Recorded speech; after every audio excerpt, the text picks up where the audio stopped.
Welcome to another episode of Lunar Exploration, which is apparently still a thing. Unfortunately, today our lucky friend Jaden is out of commission as he was poisoned by a lich and is slowly dying in a pit somewhere. We're still trying to figure out where he is. Get Um, wrecked.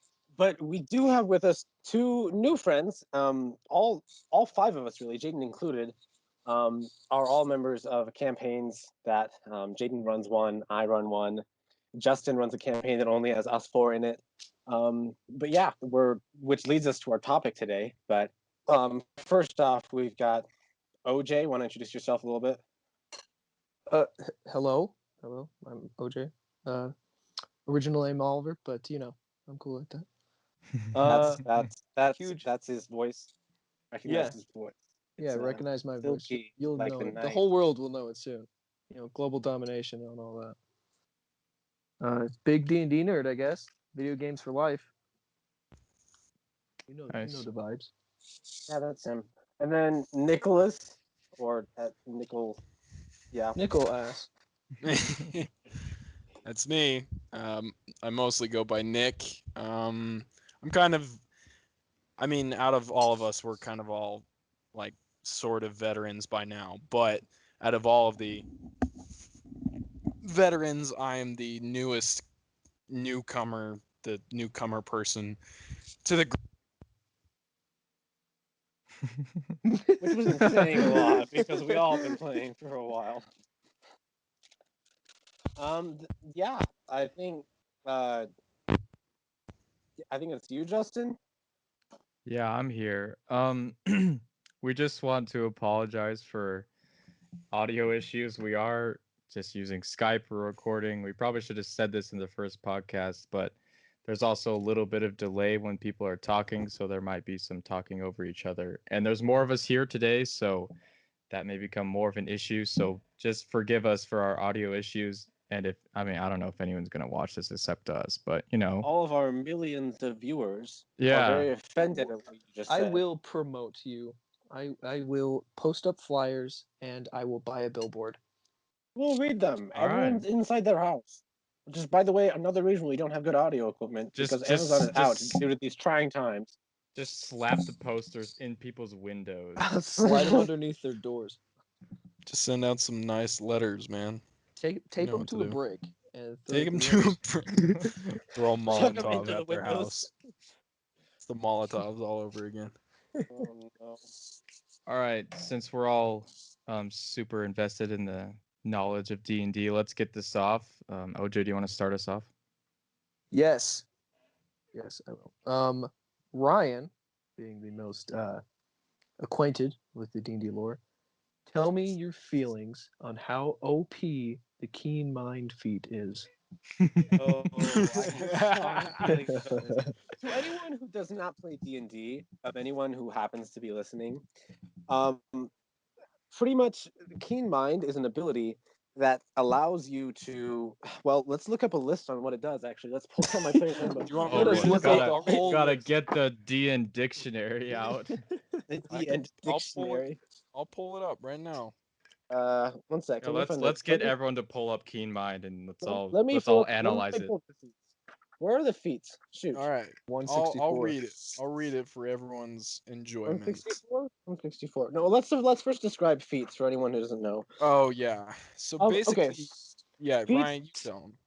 A feat represents a talent or an area of expertise that gives a character special abilities, bodies, training, experience, and abilities beyond what a class provides. At certain levels, your class gives you the ability score improvement feature. Using the optional feat rule, you can forego taking that feature to take a feat of your choice instead. You can take each feat only once unless the feat's description says otherwise. Pretty much every time you get to a certain point in a level, and once again, I don't know why anyone here is not playing D&D, because everyone absolutely should. We'll get into that later.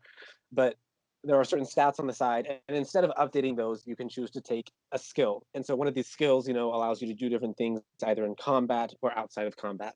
This one is not combat exclusive, but it's still just it's just ridiculous. It's just stupid. Nick, read the definition. Read all the stuff it gives you. Okay, so here we go. Keen mind. You have a mind that can track time, direction, and detail with uncanny precision. You gain the following benefits. Increase your intelligence by 1. Basically, Bruh. intelligence in Dungeons and Dragons is your book smarts. And then wisdom is like your street smarts. That's kind of how I look at it. I don't know. Is that what No, you guys I feel? agree with that. Yeah, I'd never yeah, heard I that get. before, but I like that. Yeah, no, I Yeah, agree with it. because I don't know. That's just how I feel. And then you always know which way is north, and you always know how many hours, number of hours left before the next sunrise or sunset. So you know what time of day it is. And you can accurately, here's the part that probably gets Ryan's goat the most, because you can accurately recall anything you have seen or heard within the past month. So it totally gets rid of the whole, can you make an intelligence check to make sure that you actually remember this? Where it's like, no, I got a feat, so I remember this whether or not me as my own human remembers it. Okay, Yeah, to the explain that a reason little more though, I think we need a little bit more explanation on that. Is that when you're playing D&D and you yourself forget something, or like say there was a situation and you forgot someone's name and You it's like yourself weeks later. as a player. Yeah. And you don't remember, your DM will, depending on the DM, of course, will probably ask, roll an intelligence check to see if you remember. And then if he does, then he'll probably tell you, if you get, a good roll, he'll tell you what name it was so that because you even remember. like because even in a situation where you the player knows, often you're going to be in a situation where, hey, maybe we had a 2-year gap as characters and my character doesn't remember. Like I would obviously remember because it happened like a month ago for us, but like we had some sort of weird time gap, or I just don't remember, or I'm having a hard time remembering certain things. Yep. But the Not real even reason that this feat drives me absolutely insane is because of the first thing that it gives you. Your intelligence score increases by 1. First off, the feat is an option instead of increasing one of your scores.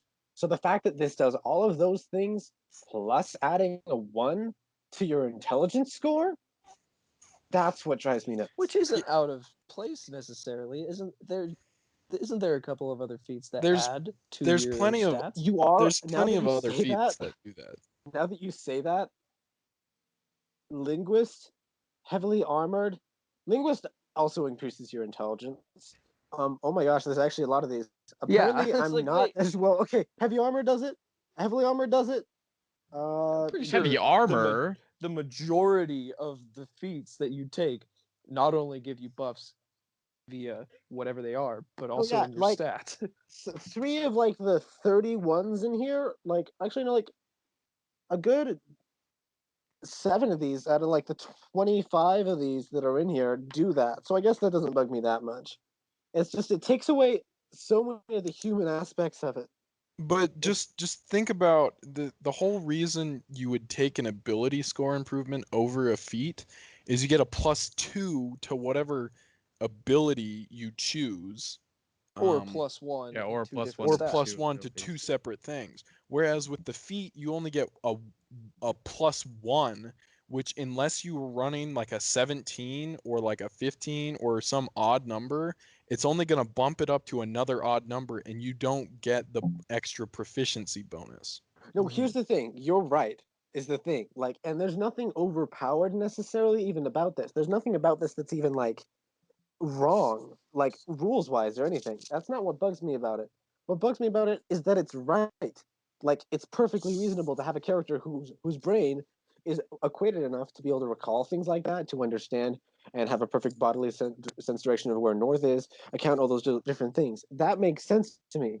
It's just annoying. The only part that doesn't make sense is if you were to get an ability score improvement at say like 11th level and you randomly started to be able to remember everything, and now you know where the sense of direction is and you can tell how many hours are left in a day just Mm, Okay, but overnight. That's the only part that doesn't make sense. If this you were to is get that similar. as you start, that makes sense, like what But you're saying. that's something I feel like is not the feat's fault or any of it. That with any of the things, because that happens with so many things in like D&D. I mean, when you get to a certain level, you can all of a sudden do different things. The appropriate way to play that, both as a player and a DM, I feel like, is to be able to look ahead. And often you can't because you don't know what you want your character to have. But every time your player levels up, I think that's what's interesting about the milestone things. And I suck at it as a DM, but you need to be able to like say, especially it's easiest with monks. Take Critical Role, which I will be referencing a lot because everyone should watch Critical Role because it's awesome. But every time Bo, the monk, levels up, she does training in the monastery to actually level up, or she does training on her own to figure out this new thing. Like before she like as she levels up, she gains the ability, but before she uses it accurately, she always trains with it, which I think is brilliant both on the player side and the DM side. Which I think you could incorporate lots more of that, like just like the slowly gaining it once you have it. I think it'd be useful. I play tonight. We even had a situation with this. So I play a character in our Curse of Strahd campaign, who's a samurai, and obviously in Curse of Strahd, there's no like we don't have a map or anything. Like our characters don't have a map, and we don't have a we don't have like it's like foggy and rainy constantly, so there's not really any sort of like time thing, I guess you could say. But what I thought was interesting about picking this feat is this is like my third feat. I'm trying something new with my character, and I'm trying to use a lot more feats rather than ability score improvements because I rolled really well. But the thing about the reason I chose that one is because in the campaign there's no direction. Like if there's a map, there's no need to have that other than the fact that you could recall stuff from a month ago. But I think that always knowing which way is north in Curse of Strahd is such an incredible thing because you don't have the map, and you're able to be like, if the character's like, oh hey, it's east, boom, you know which way north is, so you can figure out which way east is. Whereas if you had a map, they point it out to you right then and there, and Well, that I kind think of takes it out. the map is only more useful with keen mind. On a map, you don't know which way's north. You should. Vaguely. Well, on the map you do, but like around you, you don't. And we have after killing a barkeep or an innkeep, we kind of have a map. I Do made we a have a map mistake. in that? I don't even remember. We do have a map. We totally have We a do map. have a map. Oh my days. So sorry, Nick's entire explanation was useless. No, Oh, no, that it was still makes great. sense. It still makes sense. That's It the definitely reason I still did makes it. And sense. Wong was practicing, that's the character's name, was practicing over and over again, figuring out which direction and everything. Like that's like it's kind of unwritten, but that's what I had in my mind of like he's preparing that way so that way if they get into a situation that obviously has not been the situation, but I thought it was. Um And even if you're going by the basic Dungeons and Dragons, if you're in a dungeon and you can't tell direction by any means, that could help you in a very specific circumstance. Yeah, I think Exactly. you guys brought up an interesting point in like your character just all of a sudden can do that. Like how do you, I guess this is a new question and maybe leading to a different conversation. Like how do you do that in a way without like distracting from the main story? Like like Ryan, you were talking about she like went and trained in monk monasteries. But if someone were to like leave and go to a monk monastery, you'd have to have a whole spiel about that for like 30 minutes for them to just get one feat. So how do you do that in a way, or like how do you do this in a way that makes it like seamless and not just like, oh hey, all of a sudden I have evasion. Like I'm a big thick knight, but all of a sudden I can super dodge things. You know? I think what you have to keep in mind, and I guess I didn't. I guess you're right, and I was a little bit wrong before. Is that like you have to assume more that like there is always a progressive growth, which is kind of what you have to always keep in mind with your character, no matter what you're talking about, because I think once you do that, it kind of keeps all this unwritten stuff, like Nick just said with his character, Wong, like it. He was always doing that because it made sense because his character was always working to do this. But you just have to always keep that in mind that your character is either studying or working or like they've got tomes that they're looking through, reading. I mean, Yeah, I think the OJ's thing is, always really good at that. Like just like my character is progressing and he's choosing to learn more and progress more and think about stuff. Yeah, We're that's talking. because I'm like forward thinking. Like I'm thinking about my upcoming levels, obviously because that's exciting to think about, but mainly because of this exact conversation. Like if let's say I was a rogue, right? And I wasn't an arcane trickster. I didn't have any magic. And then all of a sudden one night I take the magic initiate feat and all of a sudden I have like 4 cantrips and like 3 spells. Like boom, like that. Like that wouldn't make sense. So you got to think about it, before it happens. It's And funny because that's what Ryan's saying. it's funny because well, Strife, Justin's character is also really good at this, like with his guns and stuff that he's always using, and this Volstagg too with the constant meditation and stuff that he's always doing. It's implied that it's happening. So of course, character growth, all those steps. But Mhm. I just barely had this conversation with OJ, which is funny about a certain character who changed a little bit in a way that people didn't know about. And obviously, I can't say things because it concerns our current campaign. But I was like, "Whoa, hold up! Spoilers. How? How did he do this thing? Which made you think which probably you know, wait a Oh minute, yeah. how did I get there? Which I Oh, think I thought brings, about it. Don't worry about it. which I think brings to the ideas of just everything in D&D. Like this is a character, this is a person, you know, and OJ brought this up once again last night. I'm going a very different direction than I thought I was going to go, but OJ brought this up about characters. Like we're to the point where we've been playing this campaign for 2 years, and Yeah. so I was like, why aren't you guys talking to each other anymore as much as characters? And OJ was like, well, we've been doing this for 2 years. We don't really have anything to talk about. Our characters know each other pretty well. And I'm like, I've known you guys for 5 years, some of you my entire life. Have we run about Outside. anything to talk about? Like as actual people, I've known you guys that long.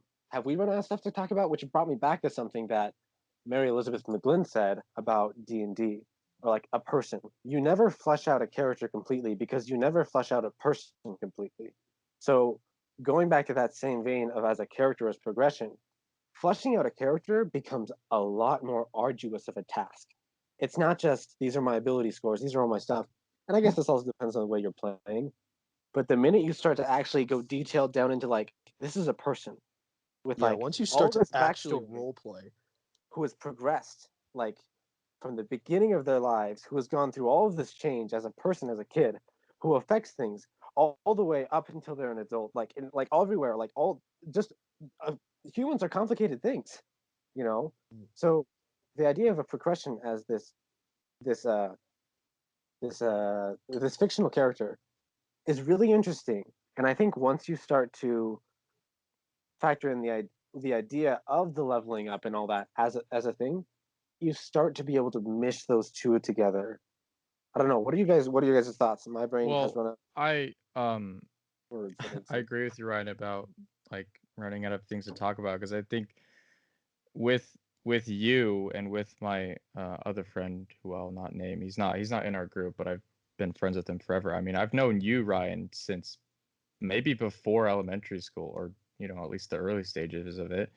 I've also known this other guy for a long time, but I feel like now, maybe more so with my friend, that it's like awkward, and I don't know why. Like I don't know if it's just me, but I just sometimes feel like awkward and like I don't know what to talk to this person about because I've known them so long. And I mean, me and this guy used to just go and just play outside all summer, every day, all the time, Nerf wars, whatever. And with you, Ryan, sometimes I do feel like once everyone leaves and it's just you and me chilling, it's like we kind of we don't know what to talk about because we've already talked about a bunch of stuff. And that's so interesting that like your characters will also run out of things to talk about, and that you like I think it's so interesting to see.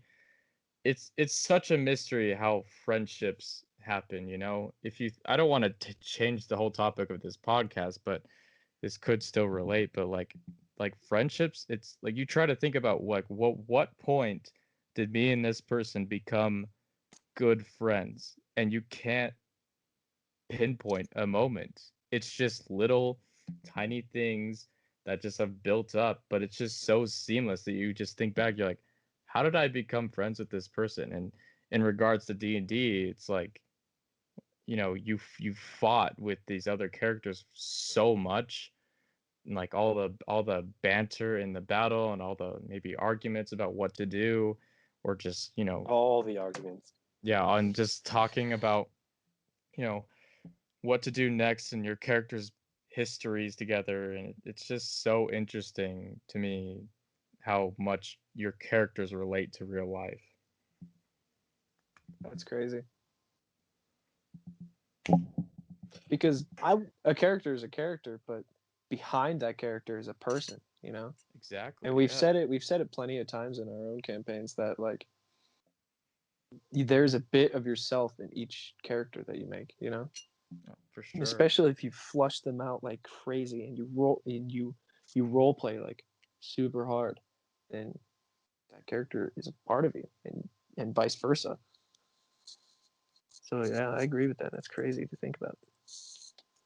I'm gonna change once again. Sorry, I keep talking, but I have so many of these thoughts, especially considering D&D. We'll definitely have to keep doing more, just sessions talking about Dungeons and Dragons. But I think there's an interesting idea considering character alignment, because there are so many times at the table where, for those again, once who don't know, imagine a grid. You have lawful, neutral, and chaotic, and then on the other side you have good, neutral, and evil. Those can go in any combination: lawful good, lawful evil, chaotic good, chaotic neutral, true neutral, lawful neutral, all over the place.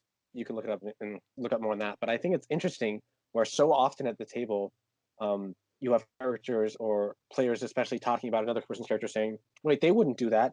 You're chaotic evil. You wouldn't be doing that good thing." And I'm like, "Well, yeah, but your person doing what you would consider out of character is called being a person, existing in a world where they don't exist as a robot, as an algorithm which unfolds out considering their alignment. People doing things out of character is in character, because that's called existing. Like, I have characters who change, and like, especially you guys have seen my character in Strahd. He's become more evil, you know and there's other characters, just like you watch them, because for one thing, like we said, once you flesh out a character, they become more than just that algorithm of, okay, this I'm going to do this, all. They are a living, breathing thing that does things chaotically. And I want to talk about more about, like, just like how you get to the point with a character where you don't consciously even think about what they're doing, on the same level you don't consciously think about every decision you make. It's just what they would do, because once you get to that level with a character, I mean, that's D&D. Yep. Yeah. That's the think heart right there. if you are if you okay, you just made your character, right? And you wrote down all their personality traits. You wrote down like what they're scared of and what they're not. You wrote down everything about their factions. You filled out like, because I don't fill out that stuff as much, but that's what I'm getting at. So there's a person who goes and fills out every single one of those and writes, lawful, evil, or whatever. I personally don't think you should play your character to live up to what you've written down on the paper. You should not write down lawful evil, then be thinking the whole time, oh, my character has got to be lawful evil. Do it backwards. Play the character, then write down what applies to them. But again, like Ryan said, don't hold up people to their alignment. Like, if someone's like, I'm going to stab this person, be like, well, you can't do that. You're lawful good.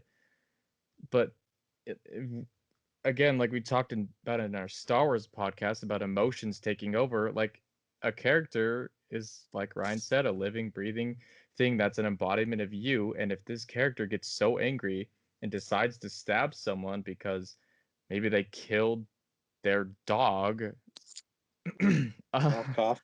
um, then they should be able to do so. And you shouldn't yell at them and be like, oh, you're not chaotic, or you're not evil, you can't do that. No, it's a character. With Strife and just any character, I think if you're playing the character and super intently like we do, the creating the character part is not where the character develops. The character develops as you're playing, and you're gonna have to change your alignment as you're playing, as events happen. You shouldn't try to stick to the stuff you've written down on the paper. It should be stuff, the paper should reflect what you're doing, not, yeah, whatever. I think Yeah. that brings up an interesting point, is that, like, I think as people, sometimes we get the idea that, we're stuck in a loop, or we don't really have control of ourselves. Which, I mean, think about like a time that you've just done something randomly and you're like, why did I do that? Why did I do that? Was a terrible mistake. Why did I do that?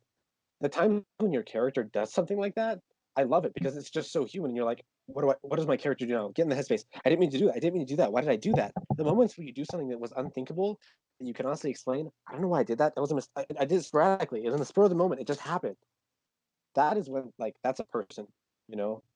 Putting that in your own Yep. life, like, you have agency. The minute you realize you have agency and can start to have more control over your own actions, I mean, who isn't working towards that point? I think we got to think about. Don't get me wrong. I totally agree with what you guys are saying. But Justin brought up a cool point with, like, creating a character and then defining who that character is. I think that's more of an advanced D&D Play style? way. Oh, Yeah, for sure. exactly. For Because sure. you can't like have a new person be like, all right, make a character, but you don't know how they act. They wouldn't get that. You know what I'm saying? Yeah, for sure. Which Yeah, is, yeah. I think what we're talking about is definitely like a higher level of Dungeons and Dragons. It's a higher level of our own psyche, so to say. I was trying to explain that once to a guy when we started our D&D club at our school because, well, everyone should have one. Yeah. But explaining that to the guy, like, okay, now step out of this character. Imagine this person. Write it like you're writing a movie script. Nope, this is a person actually. Think about this more complex depth. Trying to come at it from the very beginning, he was just like, I want to hit a troll with a sword. What? Oh yeah. At the You know, beginning, like all you want to do is it, raid the castle and save the princess. That's all you want it's to do. it's just that moment where you understand. Wait, I can do more than that. Oh, And yeah. I think you talk about that in Critical Role and other stuff, where the moment they realized we are doing more than just playing a board game. I don't know. Oh, I yeah. just love that moment. Diving into that a little bit deeper, when I first started D&D, I was extremely skeptical because I obviously really like I had like prerequisites where I was like, oh, this demon game, that whole thing. But the first campaign I ever played, we played with a friend of ours, and like from the very get-go, it was like just combat, combat, combat, combat, and you just fight and you kill and like you get cool stuff, and that's how it went. And that's what like got me hooked in everything. But what keeps me going is like that was kind of the introduction, but now that's not really the thing that keeps me going is the role play. It's the talking like character to character rather than we're gonna go raid this castle, but why we are raiding this castle and what we are doing to raid the castle and not just let's go headbutt the troll so that way it gets knocked out and boom, we win. Like it's got to be a lot deeper of a thing because we as humans, yeah, it's every now and then it's good to like totally destroy and everything, like in a The combat chaos session. of Yeah, mortality. but every now and then you got to slow down and you're gonna get outsmarted if you don't sit down and talk and think. Yeah. Which Which just it shows how you can grow as a character, but you can grow as a person too, playing this game. yeah. Absolutely. I agree with what you said, OJ. Like we've played for a long time and we have gotten so into it that yeah, maybe it was a little ignorant of me to say, you have to do it this way, which no, like start out the other way. But if No, of you're course. if you're someone who's wanting to get into it deep, this is the way to do it. Because I remember my first time playing D&D was way back. Another friend of mine, it was just me and him. He was the DM, I was the player. But my character was just me. My character was me. I never drew my character. I didn't ever really think about what he looked like. I just, was like, oh yeah, he's wearing some cool like assassin robe stuff and he had this cool sword and I think I lost my sword at one point and I tried for a long time to get it back cuz like that was all I cared about was the cool sword and also just to do the things. But now it's totally shifted to where yeah, part of me is in the character for sure, and some of the actions I make and some of the things that I want to do in the story are what Justin wants to do. But there are moments where I think, okay, Justin, you want to do this, but does Strife want to do this? Does Leon want to do this? Like, and again, we're playing many characters, so when you're switching between characters, you can't, well, you could, but you have to switch mentalities as well. And then, because Leon is maybe a little more thoughtful than Strife, this is kind of an inside joke, but Nice, Strife, stupid idiot. Strife will pull out a gun and just he wants to get the job done. He doesn't care. He just wants to, do it. But Leon is probably steps back a little bit. There are moments where I think I come out and draw bows and stuff at people, but I do try to make Leon a little more thoughtful about the situations that he approaches. So I love what you just said.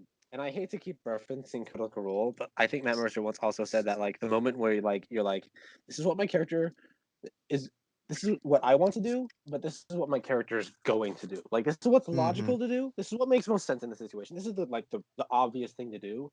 This is what my character is going to do. Are those moments where everyone is just it's the best moments in the campaign ever. I can't even describe what are those moments just in our campaign or one of the campaigns that we've been in. I can't even think of any right now. I know we've had some where it was just one just happened about an hour ago. We were playing Curse of Strahd, and Strahd happened to be on my face when I woke up after camping next to the road, and he said some words and walked away, as Strahd does. And I wouldn't, go running after the strongest vampire in the world. But my character, who happens to be an angry barbarian all the time, was like, yeah, let's go beat his face into the ground. Obviously didn't work out too well. But, that's what my character would have done. I wouldn't have done that. But my character was livid and wanted to kill him. So it makes sense. Yep. While we're on the topic, not to change the topic, but talking about role play, our most recent session with Ryan's campaign that Ryan is running was all role play, the whole session. We had 0 combat, but I threw out all my notes. I had the map ready. I was prepared. Yeah, and what But I'm getting you guys at is that it was, there wasn't any combat or anything like that, but it was one of the greatest sessions. Completely. You want to know why I think that happened? Would it be bad if we did a synopsis of the session? No, I don't think so. Go ahead. Go ahead, Ryan. Do I do it? Okay. Yes, DM. Well, the characters had recently left a library where they had to write a book about the laws of creation, whatever, blah blah blah, black story, whatever. Just the most important part of the entire campaign. Whatever, that's fine. Whatever, that's fine. Weirdly enough, none of that compared to this. They were on a ship, and the ship was an airship because those exist in my world. The Tabaxi pirate captain, whatever. Recently, they've had reason to mistrust one of the OJ's character, Malik, because I almost said McCall. Wow, Malik, because because he'd done some things when they were at this library that made them maybe not so much trust his intentions. So, they were. Meanwhile, Lawson, Jaden's character, who's not here, rest in peace. We're sorry the Lich killed you. He was looking around. By the way, what I recommend everyone to do before every session is, we always have the best sessions after we do this, is just take a moment and even a minute into the headspace of your character, and then just slowly draw into the campaign. Because I forget to do it all the time, but when I do it, we get sessions like this. And Lawson, who had just been sitting in his head so much, suspicious of the crew that they were around on this very fancy, elaborate ship, leather-bound seats all over in the large parlor section of it, is sitting watching, finding 2 figures that are mysterious to him. One, he wakes up, follows them onto the top deck, has a conversation with him on the top deck, lightning all around. Really cool moment right there. Comes back down, learns a little information about him concerning Malik, once again continuing to distrust him. Talks to a few of the others, Malik goes down to his room, or well, have already been down there. They go and talk to him a little bit. He leaves, finds a little bit more information about this first mate, considering him and his past, maybe a little bit of his priorities. They eventually discover that Malik is intending to not only rise up and gain power, but to defeat the Lord of the Nine Hells, the King, Asmodeus, to those who are not familiar. Struck by this, and once again concerned by his motives, and Malik just basically general wants to become concern. Satan. Pretty much. Back and forth, drama going back and talking to each other, intense moment going back and forth. Malik thinking he's going to go upstairs and kill the first mate. But before he can even do that, the first mate offers him a deal, revealing himself to be a higher level of devil than he even realized he was. Sitting back down, realizing what had happened, he reveals his intentions a little bit more to the group once again. But then, things happen, whatever. They all fall asleep eventually. I'm getting things mixed up. You guys can fill me in, whatever. They dock, and then Malik just says, I have different intentions. I'm leaving. Bye. And teleports to Cloud Room. Across the world. I want you guys to fill in all the gaps I explained and missed and talk about what you guys actually enjoyed about that, because I know I butchered a lot of that because there was so much that happened. One of my favorite points in that whole mistrust session was after Lawson talked to the first mate up on deck. He came down and he spoke with Nick's character, Fullstack, and he spoke with Justin's character, Strife, about if they could actually trust Malik, if they could actually trust my character. And that was truly like the truest of roleplay, because they were talking about another character in character, but they weren't even thinking about it, and which is crazy to say after we've done this for 2 years that's normal for us, Yeah. That was a huge thing, and that Lawson passed that mistrust throughout the whole group, But I think it was interesting that the mistrust was different to each character, because Lawson went about it a completely different way than Volstagg did, and Strife went about it in a completely different way than Volstagg did. Volstagg What did you guys all do with that? I want you all to say it. Yeah, so do I. I don't even remember. Volstagg confronted Malik, and instead of mistrusting him, he gave him an opportunity to prove that he was trustworthy. Because he still believed that, because he saw where Alden came from, Malik's brother, and eventually was able to trust Alden, and he believes that he can still trust Malik. He still believes that. I don't know about the other characters, but that's how Volstagg feels.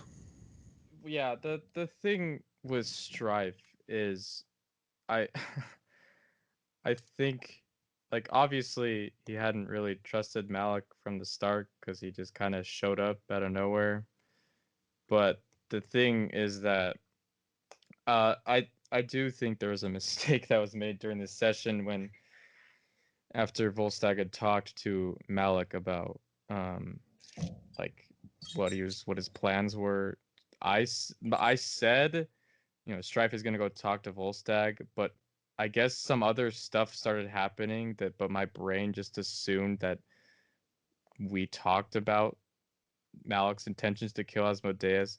So I sort of metagamed, and then Strife kind of confronted Malik, and then we just kind of rolled with it, which I feel bad about because I thought I don't know, whatever. It made sense though. It made sense. Yeah, it makes canonological sense. But the thing with Strife is that OJ used to not play this character Malik. He used to play a character named Alden, who had Malik's brother. had been in the campaign from the beginning. That character died and is now apparently back, but they'd had a long time of like mistrusting Alden because he had a similar vibe to him. And Strife never fully trusted Alden. And there were little moments during the campaign where things would be said about Alden, or Alden would do actions that Strife was just like, okay. But eventually, Strife and Alden became good friends. But even though Strife didn't trust him fully, he still was his friend, which I think is the opposite of Volstagg, where Volstagg needs the full trust in order to be friends in a way. I mean, is that true, Nick? maybe not fully true, but like friends are like to Volstagg, he's not really the it's kind of hard to explain because he doesn't Companions? enjoy he doesn't enjoy having people close to him because he's been burned so many times in the past. I see. Um, That's fair. yeah, burn. Every Eh, fire. Volstagg's Got a 'em. fire genasi. yeah, it's funny. But um, he's worried more about hurting those people if he gets close to them. But he trusts from afar to kind of like he gives his trust too openly, but if you break that trust, then you're done. Okay. See, and that's what I'm talking about with this progress of a character, you know? Because at the beginning we weren't worried about how our character's version of trust would come into play. But 2 years down the road, Volstagg, doesn't. It's hard to trust. It's hard for Volstagg to trust people because of his past, and Yeah. His that trust just has become a it fragile amazes thing. me. Yeah, exactly, and that is insane about role playing. How you can become somebody else. Yeah, because like you said, his trust is extremely fragile because of what has happened. He used to be like a simple farmer guy who was just chilling and everything, and then his world blew up, literally. And so just there's been a huge amount of character change, and then even more of that has happened in the 2 years that we played. He's learned to expect the worst because the worst is what is the only thing that's happened to him. It's the only thing he knows, which is a And terrible thing to say. Which is not to like demean Volstagg, but that's a lot of D&D characters. Absolutely. But because of that, it puts a different spin on all the other characters. Because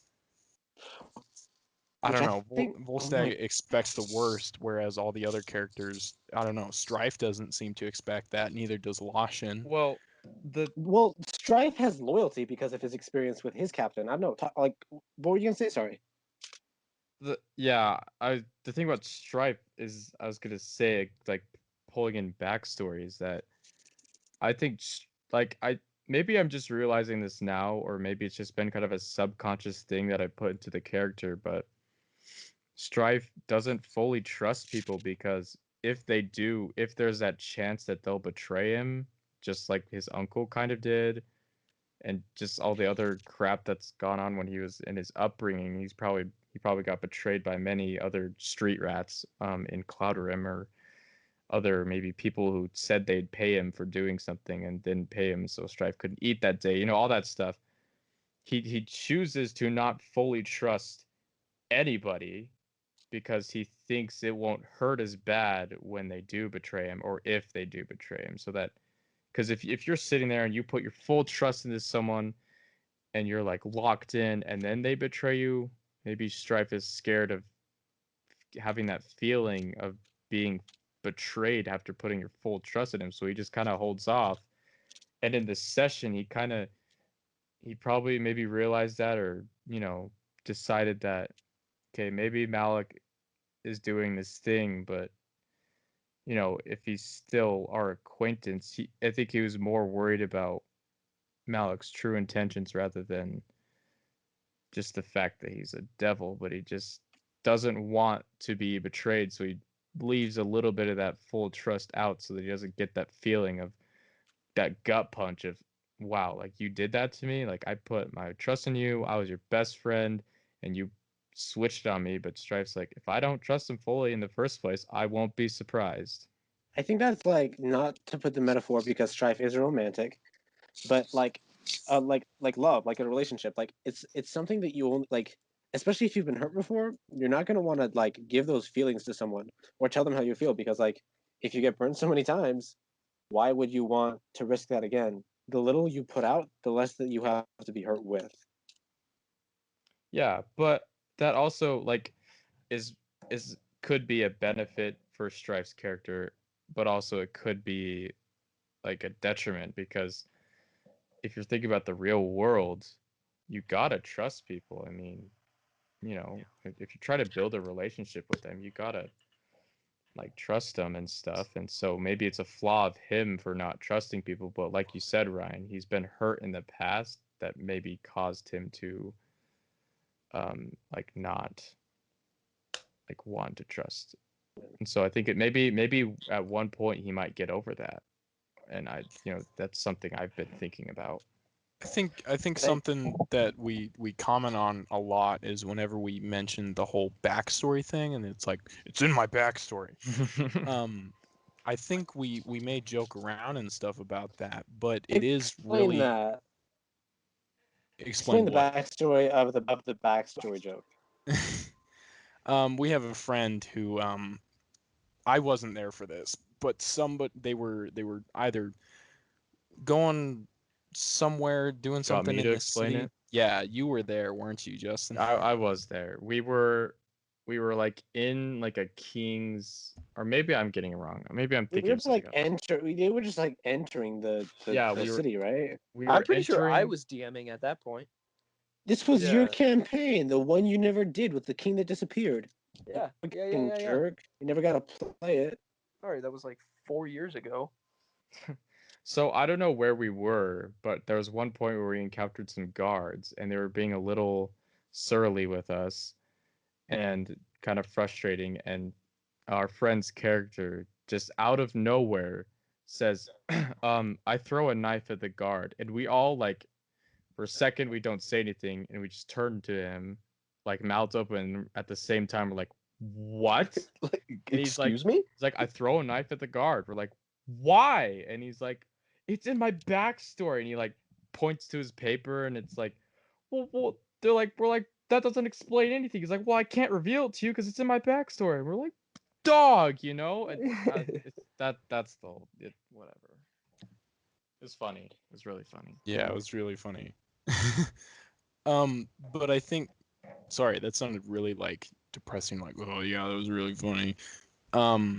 Anyways, but I think we make fun of that and everything. But sometimes I think, I don't know. I definitely do this. I just assume that everybody, or I know that everybody, like I know their backstory and stuff from like metagaming. So it just like, I don't really know where I'm going with this, but we kind of overlook the background of each character and how much it's done for that person. The reason you're playing the character the way that you are is because of like who you are as a person, and also what the character has gone through. Because if I play, it's kind of funny because I play two different characters on both sides of the spectrum. I play Volstagg, who's lost everything. He's been on the brink of like ultimate despair and loneliness and like destruction. And then I play a different character who's lost like one thing, and that's it. He lost his mother because of bandits. So he has a little bit of reason to be like angry and everything, but he has his father. He's got a whole house and a job and everything that he's like, well, he's a mercenary and stuff, but he doesn't have any like huge things that would be like, this is the reason why you do all of that you're doing. And it's hard to kind of transition from Volstagg to that character because he's a lot more lackadaisical, and he does things, good things, because they're good, and he just does them that way, rather than Volstagg where he does good things because he's seen the evil. I think that's interesting you say that just because your backstory, because like just the statement it's in my backstory is why I would do it. Is I mean, I guess well obviously that's why you do things as like either a beginning player or when you're starting a character, you have to be in that mindset. But like as people, like there's so many like different moments like besides from psychoanalyzing yourself that you're like, do what I do. Like why would I do that? Like why would I mean, I don't know. Like, why do I act the way I act? You know, I don't know where I'm going with that, but you know what I mean. Like, there's like you don't often go look at your own backstory as a human being, like as you, and go, oh yeah, that's why I do that. That's why I did that. Oh, that cruddy thing happened to me as a kid. That makes total sense. You don't do that. So it's weird to do that as a character sometimes, I feel like. You know what I mean? I don't know, because I do that in my own personal life. I look back and I'm like, oh, I did that, and that would make sense why. I don't know. We all reflect on each other differently.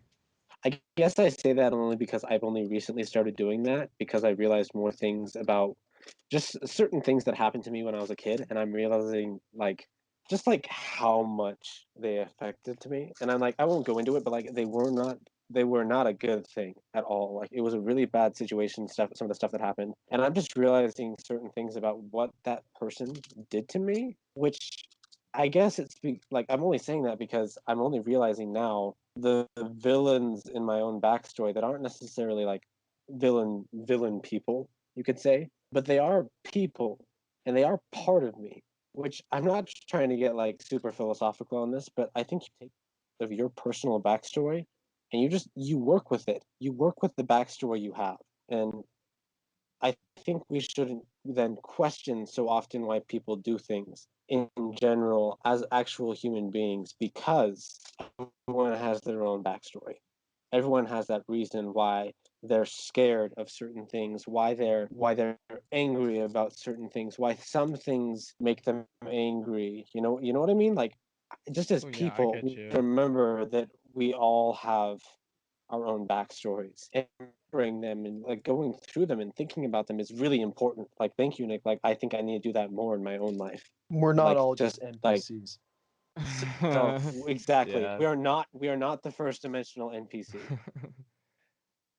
That's interesting. I do think like when you're making a D&D character backstory, it's you always like tie some big event like that defines your character. Maybe not all the time, but maybe your earlier characters, you'd be like, "Oh, like I'm a rogue. My parents died and I want vengeance." You know, like that kind of thing. But with Leon, his parents are probably still alive. I say probably because we're in like a doomed whatever. I don't know. But I never said his parents died. They were both alive, but rather than tying some big event, some raid by another faction that destroyed our town and killed one of my parents or killed both my parents or maybe captured them and I'm trying to figure out where they are, whatever. Leon had his parents and they both the kind of thing that made him who he is that his mother was a mage and his father was a blacksmith and they both were kind of, you know, playfully competitive about trying to get Leon to either be a mage or a blacksmith. But then Leon one day saw an adventurer like pass by and heard the stories they were telling, heard about what they did, and was like, "That's interesting." And he decided, "Oh, I'm gonna go on my own path. I'm gonna be a blacksmith and a mage, and I'm gonna enchant my blacksmithing stuff with magic and be an adventurer." Which sounds kind of broken, but you know that's what he does throughout the campaign. Is he works on like stuff he's made and tries to make it magical, which was kind of maybe his drive, but he also just loves adventuring. He thinks that's such a cool idea. So rather than like tying all these big events that defined his character, he's just his just his general upbringing, just kind of things he's seen, things that he was excited about or interested in that he just decided to follow that path, which is interesting. I love that because that's very opposite of most of my characters, I guess, except for Ferris, my bard. Which it's not a bad But thing. it's not, but like I mean, I think it's so like even like take Frodo for example. Like even him, like he really is the example of like the perfect like happy character who just goes out and does it, and still feels the hardships of adventure while just saying, I don't have that tragic of a backstory. But even him, his parents died. You know, like Yeah. every single character that like a lot of them, there's some sort of tragedy associated with them, and I think it's more interesting to play someone who's more relatable. I guess like that you're saying, and I guess there's not really a good or a bad to it, but like I think at least you have to at least once play a character who nothing has really gone wrong. Yeah, which I'll go back to Leon and say there was a kind of an event thing that happened, but it's not emerging until now. Like it wasn't a problem back then, so it never defined his character. It's just it's just a problem that I allowed Jaden to kind of play with and Leon to like struggle with, because if I just told you his backstory and it sounds like pretty great, spoiled and whatever, but maybe this path he decided to take is going to have more consequences in the future. I don't know. Like Justin, I don't know. I mean, I don't know what Jaden's going to do with it, but It's like the things in our past affect our present selves. whoa, Dark. bruh. That's a rad thought. Dang, bro. Anyone else have anything else to say about that? Because I do have another thought that could lead us down another rabbit hole or dungeon. I'm all right with the new topic. Send it. Do it, man. Okay, railroading versus pure sandbox. What are the benefits and why there needs to be balance between the both, between the two? And I guess like someone explain what their idea of like either one is. I don't know. OJ, you seem pretty good at balancing them. The few times you've DM'd for us, which is our few, because you freaking suck, and we wish you could DM. Uh, okay, I'll explain it. At least in my version of these two terms, railroading is the DM pulling you along the story and not letting the characters be the characters, which is an iffy term of that, but it is what it is. The railroading is just basically going along the story and doing what you have to do the story.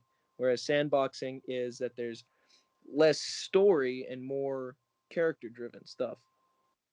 Right. They do what they do, and they do what they want to do, and there's like there's little roadblocks that DM puts in their way. Exactly. And the reason that you have to balance those two is that you're not going to get a good story or you're not going to have fun without either of those. Because yeah. if the DM's just pulling you along the story, then it's just like reading a book that you can interact with. I mean, which can be cool depending on your, view of it. But it's not as fun as our whole spiel that we just went on about being able to play somebody else. But if there's too much of being able to play somebody else and there's not enough reason to play that somebody else, then you get bored of that. Does that make sense? I think that explained it perfectly. Yeah. What about like last session though? That like just the way we were talking about that, like I mean, think about it. Until I introduced like the first mate as a problem, that spiraled down so many different decisions that you guys made. Oh, that was totally sandboxing and totally character driven. The whole session, there was no railroad.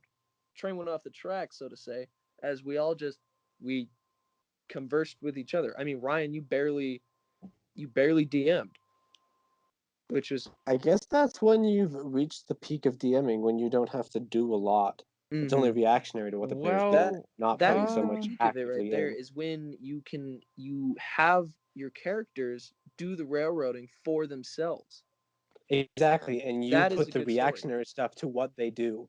As a DM, you have stuff going in the background, sure, and the world has to happen the way it has to happen. You have a plot that you need to accomplish, but most of the stuff you do should all be reactionary to what the players do. For one thing, they're more invested that way. Yeah, I know Justin is pretty. Do you mind if I talk about my campaign for a bit? I think it's interesting that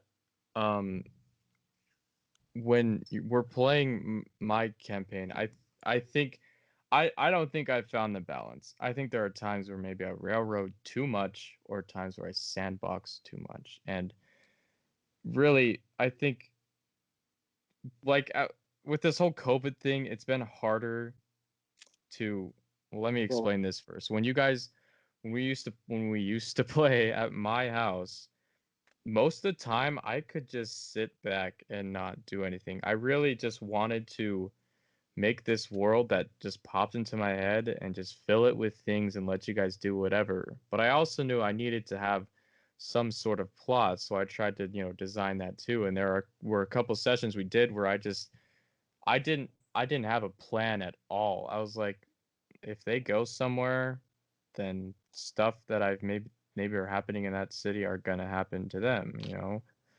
But again, sometimes that leaves the problem of like, you know, where do we go? Well, I don't know where to go. Why don't we go here? Well, we could also go And then here. that awkward moment of looking at the DM like, you got something? Yeah. That is too much Sandbox right there.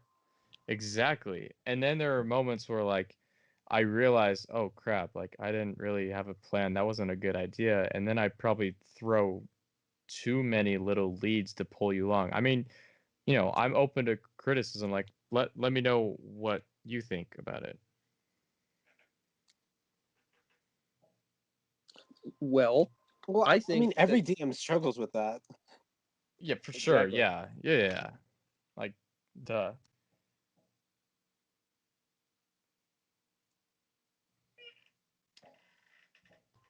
Pardon? I don't know. Finding the balance is really it's difficult, and I'm not saying I'm good at it. I haven't even thought about the balance because I DM'd a couple times in my life, but in Ryan's case, he's been DMing this campaign for nearly 2 years, And and I still struggle. but the thing is that after that much time, you have figured out you're closer to the balance than you have been in the past. You know, because every session is growth. Yeah.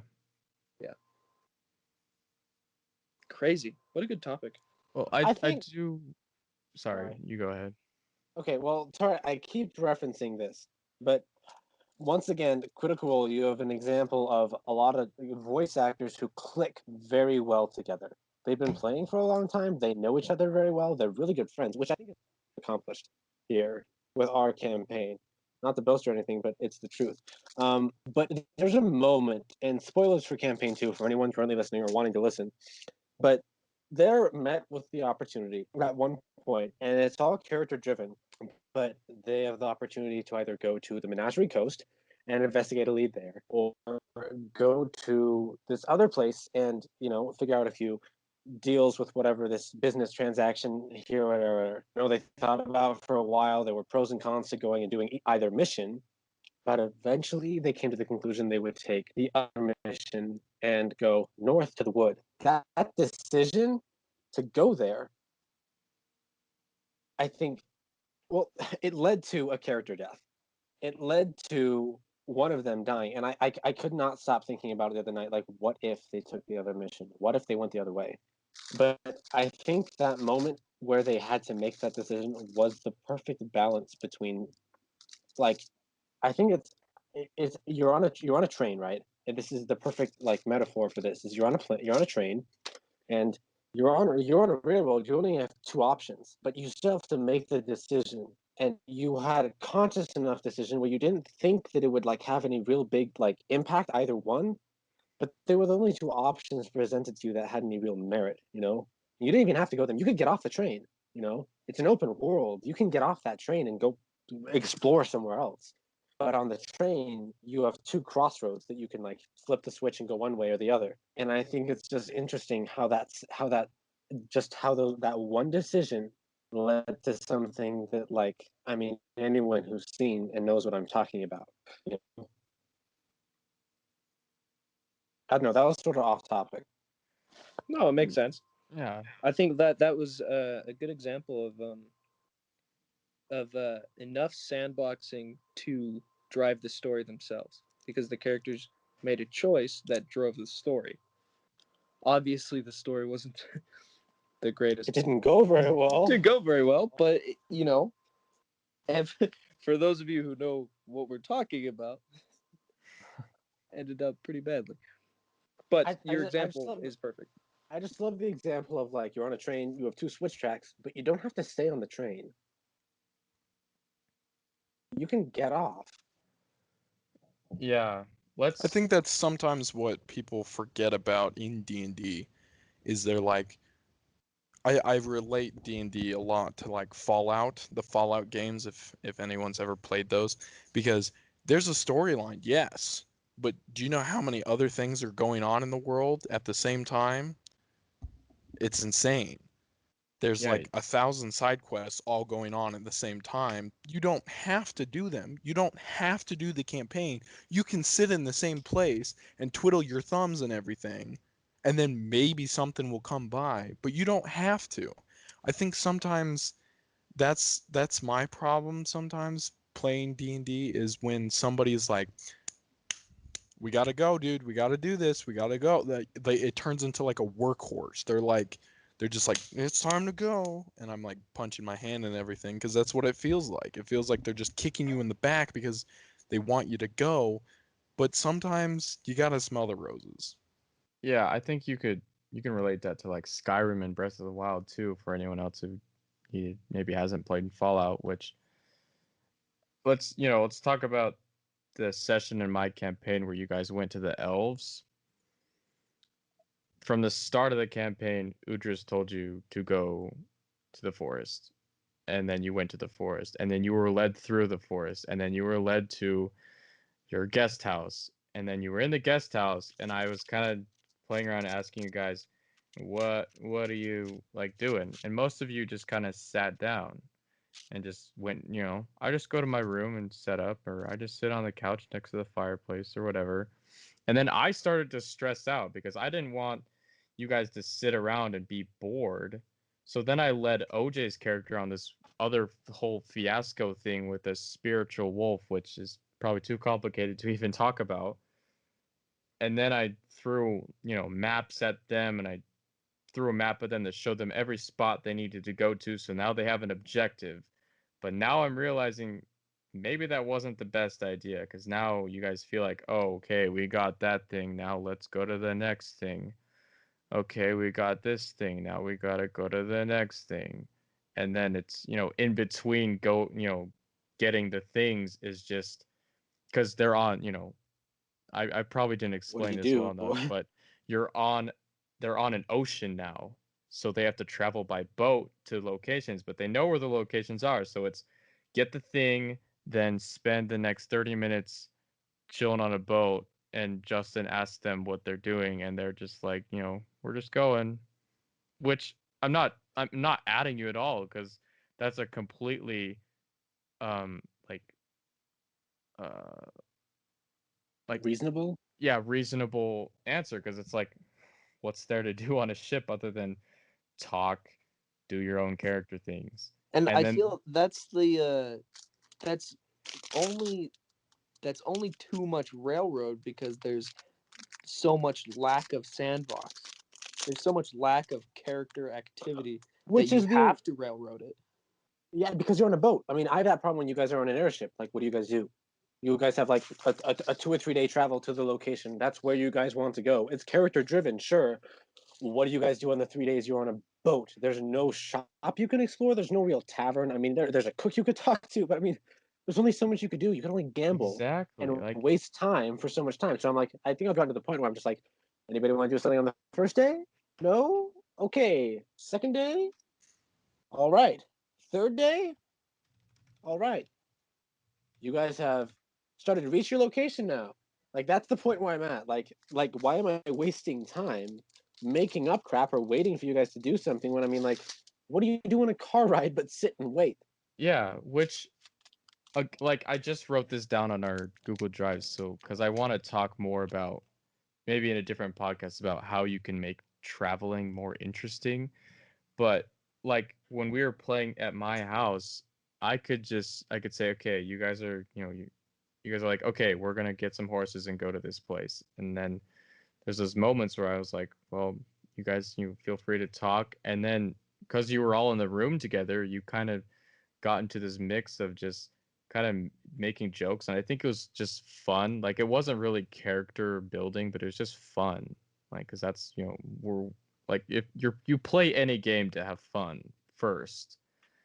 And then, you got to the destination, but there's just, it's just so hard to It's make hard. traveling fun other than characters talking. But when characters just want when the players just want to go and get the objective because they're angry at Strahd or they're angry that someone died or they're like we just do they just want some more excitement, they're like, hey, we're going, and then you ask them, well, do you want to like talk or anything? They're like, no, we just want to go. Which it's not like blaming. I don't think you can blame anyone in that situation for railroading because the DM is trying to make it fun, but the players are just like, no, we want to just go. Yeah. Which it's hard, man. It's difficult. I And have a thing about that. Maybe we can talk about it right now. That obviously travel sucks, right? yeah. And obviously, if Jaden was here, I'd have 3 of my DMs here. And I don't mean to like say that you guys are doing this wrong or anything. And just for if any of the DMs are listening, that maybe a good way to make travel less boring and not per se more fun, but to say more interesting would be more descriptions of the environment, right? I So try if to you, do those. I try to throw in cool crap. so like if you're on if you're on horseback and you're going and you're traveling to somewhere, like what's the environment look like? What's the temperature? What's the smell? Every DM I know has forgotten what it smells like, and I feel like smell can incorporate a player into a character scene much more than Oh, any other sense can. You know, that is interesting. so like if you're going through a field and it's a sunny day, what does the sky look like? You know, that those little environmental things can improve travel and make it less boring and more interesting. Things You know what I'm like saying? coming over a hill and discovering that there's a city on fire. So what I'm doing right That's now is amazing. on each individual post-it notes, I'm putting the letters SMELL, and I'm putting it above my freaking DM screen so I can remember on my desk. Now, don't. Because What I'm saying is, don't and do that every time. I And don't. obviously, That's I'm the talking thing. to I'm my just. DMs in here, but also the DMs listening. Don't do that every travel session, right? No, you're right, but I just think just Or, remembering the oh, of course. detail that smell also requires is like, okay, what else is there that I'm just not usually thinking about? Mhm. You know? Recently, today actually, maybe an hour ago, we were playing Curse of Strahd, and we discovered Berez, which, if anybody's listening knows, Berez is basically a swamp, right? And obviously, we know what a swamp looks like, and we can assume that the air is heavy and thick. But smell, imagine what a swamp smells like. Now, now that You're, you're imagining that, you are there. You know, you're there. You feel that's what a lot gross of and you Yeah. DMs want to forget leave. is what it smells like. Well, then another thing that happened is as soon as like we were in the swamp for a good amount of time, we waded through a river and then we proceeded to go over to the hut where there is a certain individual and we proceeded to burn the hut down with Molotov cocktails. Because that's What how would you a do. what would a on fire old wooden um cabin Rotten. smell, yeah, rotten smell like when you light it on fire? All of those smells are coming out of it. Like, I could you imagine if like that was being all described and everything? That would have been So, so the answer we have here for how to make travel more exciting is immersion. You know, you're in a world, you're in a Immersion, beautiful exactly. world. Like to DMs out there, to me, to Justin, to Nick, to OJ, like everyone, like we're in a world that like the DM has created. It is. I mean, just imagine your world. I mean, how many times like just like do you go on top of a mountain and just sit there and just be like, oh my gosh, like there's just so much to take in. You know, even just in our own world, as boring as it may seem to some people who like look at Avatar and go, look how colorful that is. Look at our own world. Look how colorful it is. You can put more color and depth into our own, like into our worlds as DMs. You know, and I think Mhm. when once we start doing that just as immersion, you start getting a more like they get more attached to the world. They get more reason. You know, like all those just little moments become those moments in TV, like just like in movies or whatever. You know, But you can I, definitely overdo it. Like you have to pace yourself it's with your immersion balance. because if you describe every location to the finest detail, it's going to get boring. It's like, okay, I know I'm in a wood hut. I know the walls are made of wood, and I know that the floor probably doesn't have wood in it. Like that, you don't have to explain common sense things, right? And even to make immersion better is not to describe certain immersive aspects in every immersion session you're doing, right? So sometimes leave out the smell, sometimes put it in.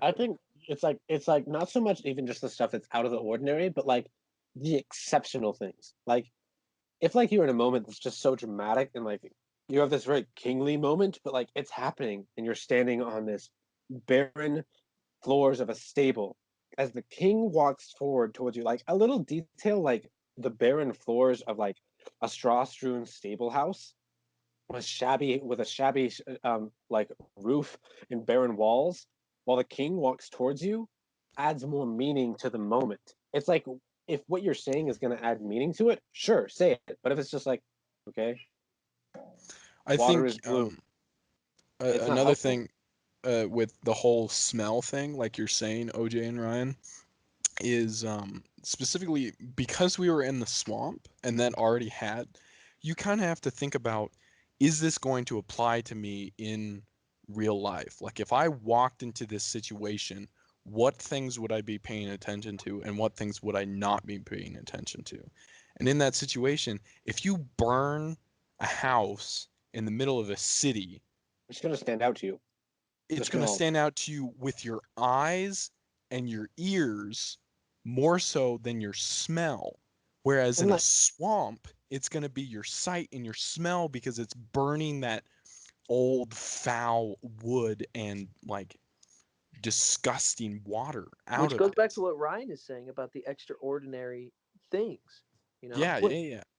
which is where the like a check comes in. Like what does this specifically look like? That's when the player, is going to come to the DM and go, I'm specifically interested in this. That's where the DM can go, all right, it's just a normal stump of wood. Looks to be a fairly old tree, about 2 feet in diameter, growing out of the road. It doesn't even have to be that detailed at all. And that even wasn't even that detailed. But like, you can make an unnecessary description when the player's asking about something specific. But notice how you said tree. That leaves it open because what tree did you imagine, like OJ and Justin, when he said you look at a tree? an oak, a basic oak. A I thought of basic a oak. really swampy like Dagobah tree. And I that's like thought of and that depends on like the level of like what did they roll, like and like because it's always different. Like a two could be like a success for looking at a tree stump first in some cases. So like it's a tree stump. There's lots of rings on it, about 2 feet wide, gnarled roots coming out. Like you can add more detail the higher rolls they get, which helps them to be like they're a very perceptive person. They're gonna notice more things like that. Whereas this kid, like this little goblin girl or whatever, you gotta look at it and go, it's a tree stump, looks old, a little bit shabby, it's but overgrown. but what I think is interesting is the greatest part about D&D, and I kind of relate this. There's these books called Fablehaven. Love the Uh-huh. books. But there's so much about those books that if you read those books, you are going to interpret it completely different from other people because it leaves it open-ended. Like, yeah, there's the book cover and yeah, there's the occasional picture and everything, but I think that's where like D&D and the Fablehaven series create such an incredible like I visual mean, with that is though, there's they nothing wrong don't with they going into more explanation exactly, but because everyone's gonna imagine it different anyways, they regardless of don't how indeed yeah, you go. they don't lock it in to what it has to be unless it's absolutely necessary. For I instance, think that's Tiamat. the beauty of the theater of the mind is that everyone interprets it different, right? So like if you want something to be specific and it is pivotal for this tree to be an oak tree, then describe it as an oak tree. Otherwise, that's what D&D is about is that everyone sees it different and everyone has their own views on it, right? That I find Exactly. that very interesting because I'm a like a visual person and I do like prefer movies over books. And it's just interesting that like I no, I do love books. Like I read books but I watched the Harry Potter movies and the Lord of the Rings movies before I read the books. So when I read the books, I was thinking about what the movie was, At least not you've what read them. I was, which I think there are benefits and negatives to both. But I love what Nick said about when a character gets to a location, what are they looking for? And I think that's something that both the character, and the DM has to think about. The DM has to put themselves in the shoes of the player and be like, what are they looking for? What can I point out to them that's going to be interesting? Because That's like in Sorry. Strahd, like again, this is not against Jaden's DMing at all. This is just how pre-made adventures kind of work. But I remember we walked into a house and we walked into a room, and Jaden read up from the Strahd like pre-made adventure and read what the room looked like, and then said at the end like there is like a portrait or like a key or something that glints as you walk in the room. And to me, like that felt a little railroaded because if a character walks into the room, they're gonna look for maybe like a lockbox or a safe or a chest or something. And so if you're a DM, you can be like, okay, what can I put in here, or what clues can I put in here that may lead to what they're looking for, and not just saying, oh, something glints in the corner, or rather just be like, where would the character look? Like maybe there's a table in the room with a pull-out drawer, and you kind of explain that to the character, and of course the character is going to pull out the drawer and find a key, and they're going to have that little like satisfaction moment where they're like, oh my gosh, I just found a key in the drawer. Like, it Dun, dun, wasn't And I think dun. that it wasn't depends on shoved on them. like a earlier you investigation role. yeah. Like, you know what I'm saying? Like, Yeah. if you're gonna, like, you're not just gonna walk in and see a key glint.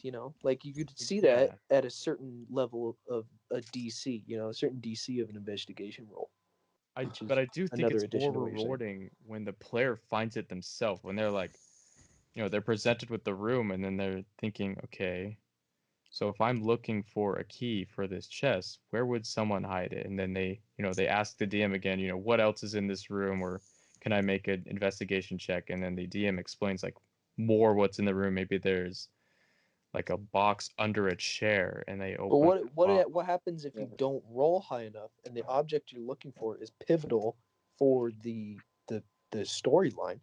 Like, what if you don't roll high enough to find this certain object in a certain drawer, in a certain desk, in a certain room, and you don't find it? What do you do at that point? Well, I get that. No, I think there is a problem So that comes with there that. But has to be a certain amount of railroading there. I think earlier we talked about in Justin's campaign. I wasn't there for the session, so if I get something wrong, but when you talked about you come over the hill and the city's on fire.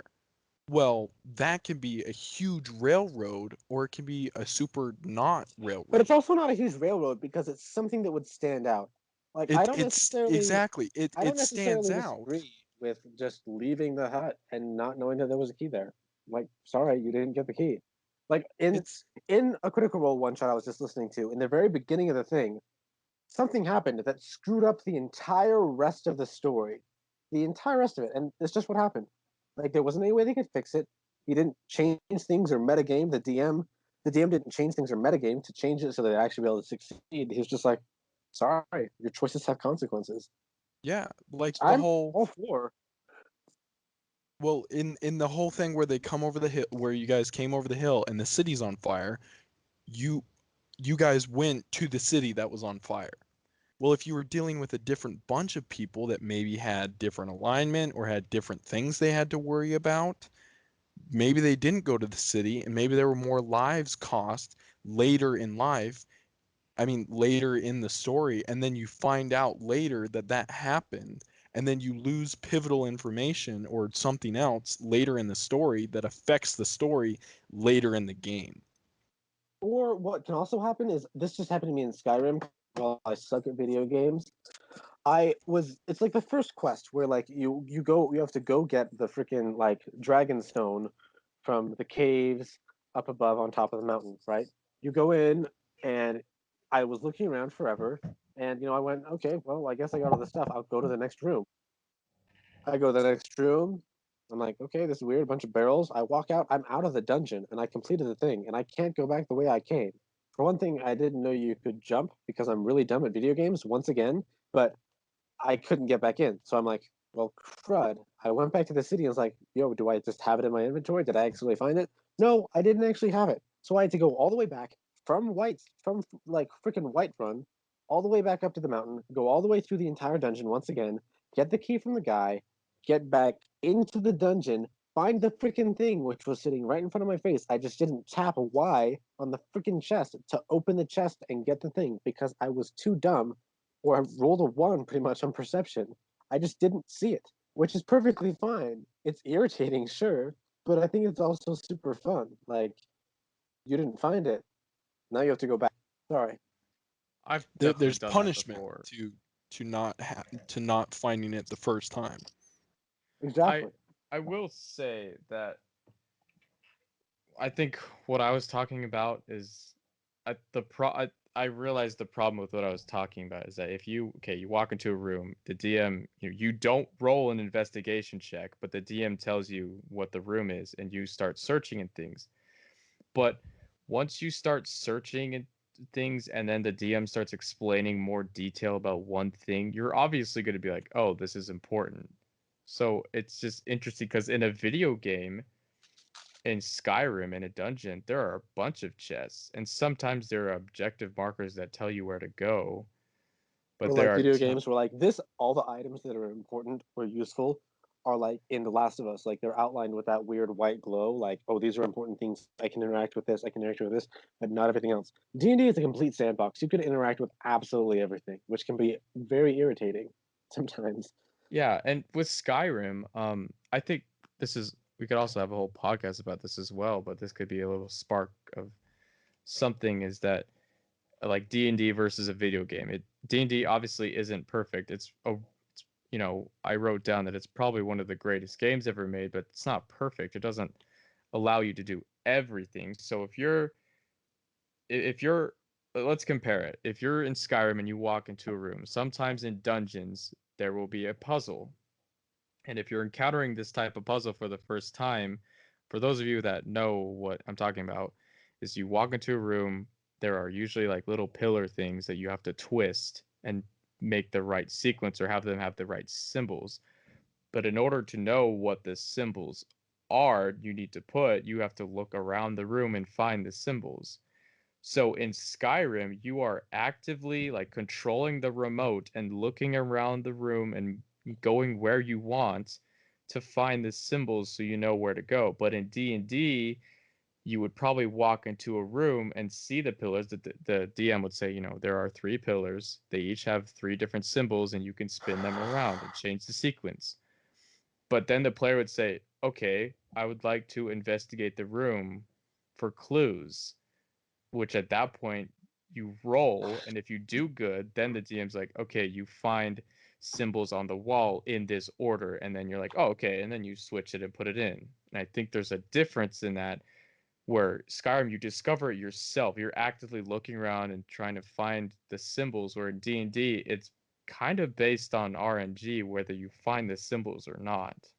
I love that though because you can go even further. Because once again, I got to that puzzle. Guess what?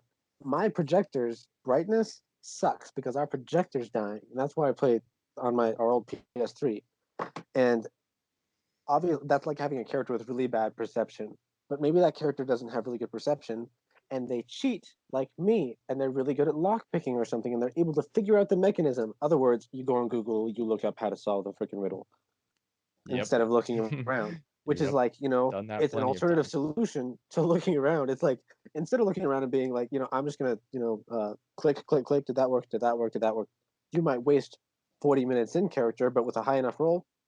That's what I love about, like, this is a completely different subject, but I think, like, so many, like, times with a dice roll, setting a DC can be a very weird thing. Yeah. Because I think there are so many different ways which a DM can interpret what the character. Because often enough, I think like so many times there are things that just shouldn't be able to happen, that are just said, Yeah, okay, for sure. sure. But I think like instead of saying just okay, sure, I think sometimes it can be like, okay, sure that happens, but maybe it takes you like a good hour to accomplish it instead of the 1 minute that it should. Maybe like you break something in the process, like you chip your sword, your really expensive sword, like if something else happens, like you still accomplish it, but like it's not always quite as meaningful. Like instead of like the DC for like say doing like like trying to practice like a backflip or something. Like, let's say the DC is set at like an 18 for an acrobatics check, and you roll like a 16 or something. Maybe you don't fail completely, but it just takes you a lot longer than you normally would. And I think there's a lot more ways to like read like just the DCs and the ways that your characters roll instead of just pass fail. Because there's so much middle ground. Jeremy Crawford was just talking about it, one of the designers of D&D on the podcast I listened to, and I think there's a lot you can explore with that, which is, I mean, I don't know, it's just something to think about. And like, just think about the satisfaction you get when you're playing a video game and you actively find something on your own. Like, you're looking around the room and you find like a lever that opens a secret like compartment in the wall to find the treasure, and you're like, I did that. Like, I looked around for maybe like 30 minutes, but I finally found what it was and I unlocked a secret door, and that gives you a good feeling. But in D&D, you would just roll and the DM would be like, "Oh, you see a lever on the wall." And you'd be like, "Okay, I pull it." And they'd be like, "Okay, a door opens up with the thing in it." And you're like, "Cool." Like, sometimes it is rewarding, but like other times it's like, if I had done bad, we wouldn't have found the lever, and then at that point another character, or you would like another character would have been like, okay, I'll roll investigation, or you would have been like, can I roll investigation again? Because there's nothing to do at that point, because you don't have a controller and you're not looking around actively. The DM is trying. It's interesting, man. I think it's like the difference there between like, oh shoot, I just lost my train of thought. What was I gonna say? I don't know. Someone say something. Well, I think. I'll say something that I've been thinking about a little bit as we talk about this conversation of like DC and investigation and stuff.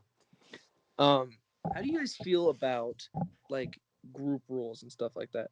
Like setting a DC, like the characters set the DC. So like if a party goes into a room and you just describe the absolute basic of it. Like if we were to go back to the puzzles and the riddles in Skyrim, like the 3 twisting columns and the signs on the walls, if you didn't explain the signs on the walls or the signs on the pillars, and you had everybody roll like an investigation check or a perception check, and you take the average of that, that's the group's like DC, like that's what you see at the beginning, and you have to roll above that to perceive anything, more so than what you saw when you walked into the room.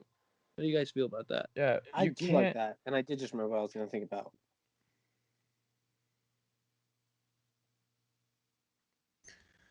I don't want to change what we're talking about though. I'll say it later though. Okay, I'll just say something really fast that like you can't, like, the DM can't not tell the players what to do, because then you're just gonna be stuck, and then you guys sit around for 20 minutes being like, can we roll another investigation check? Can we roll another perception check? Can I investigate the wall more? And it's like, you don't want them to go in and be like, oh, we found it already, but you want that little bit of mystery, but you also like can't just sit there and not do anything. The same thing could happen in a video game though. You could get stuck on a puzzle, which at that point you would consult Google to tell you what to do, which I've done many times. So it's so interesting to me how different they are, and the positive and negatives to like discovering things in a game, or like puzzles and discovering them in D&D. I just remember. Okay, that actually does link with what I was going to say though. Like it's like when someone, like, say you're searching for a hidden lever in a room, or well, you don't know that there's a hidden lever in a room. I think you can be a little bit more leading, even if like they roll a perception check and it's like a natural 20. Like they see into the second dimension. I think even then it doesn't have to be like, oh, we know everything about this room. I see behind this wall there's a panel, and inside that panel is a twisty lock. I know what the combination is. Boom, panel. Ooh, it's the thing we need to defeat the big bad. I think you can be a little bit more like, even on natural 20, you're like, you notice that there is, the bricks are not aligned. you give them enough Yeah. like something that like you give them enough information not to like tell them exactly what's going to happen, but like even on a natural 20 success, you still only tell them enough to like have them figure it out. You know what I mean? And like Mm-hmm. which is like with their success, you can keep giving them hints along the way, because that role goes for the entire experience often of like what you're doing, but you can kind of still lead them along the way of where they should go. You know what I mean? Oh, yeah, I get that. Like instead of like just giving it to them, be like, you notice that there's a small crack in the bricks that appears to make a line. It's strange because there is no such pattern on any of the other bricks on this wall. What do you do with that? I'm gonna search Which for a door. I You kind of push wish, and click door. yeah, I kind of wish that, maybe we still could eventually, but, if we had done an escape room together, all of us, we wouldn't have someone telling us where to look or what stands out. We would be like searching around the escape room trying to find what things happen. And in real life, you can just try. You can like pull on all the books, you can move all the things just at all times, but you can, but it's really odd to just keep rolling investigation check after investigation check after strength check after dex check to like move a boulder. And like, okay, I moved the boulder. Can I move the boulder? No, you fail. Well, can I try to move it again? And then you move the boulder, and it's like, well, there's some symbols on the ground, and you're like, well, are they a different language? Yeah. Can I roll an intelligence check to see if I understand the language? No, you don't know. Another character comes up. Can I know what this says? I think that is a fault in the DM. Yeah. Not to call out anybody, but like I think that is a fault in the description that you do. I keep going back to immersion, but I think that the only reason that that is so repetitive and so redundant is that it's the same thing every time. Maybe if you were to like you're trying to move the boulder out of the way and maybe it you don't roll high enough for the DC, but maybe it starts to budge every now and then. And so maybe a good way to counteract that is to lower the DC every, just a little bit every Because time they obviously they're becoming re-roll. more acquainted with it, so they know what to do more Exactly. now So than they did before. it's not like the same thing over and over and over. I'm looking at this brick wall. I'm looking at it, I'm looking at it. Maybe give more and more description on the wall depending on how high they roll and how much They've they done investigated. before. Okay, with that, I think it's like I think part of that like stopping of like minimizing some of the rolling that you're doing is like if they roll high enough, you can like especially if you can tell that your players are bored or whatever, you can like you can cut out a lot of that. Like you go through the books on the wall, you go through all the drawers in the desk, you go through everything you can possibly go in the room and waste about a good 30 minutes of looking until one of you, the guy who rolled, kicks the leg of the table and notices, whatever, a secret passageway to there somewhere. Like you can cut Yeah. out so much time of rolling, you know? Which is what I was kind of explaining earlier, but again, there's faults in what I was explaining as well because things happen.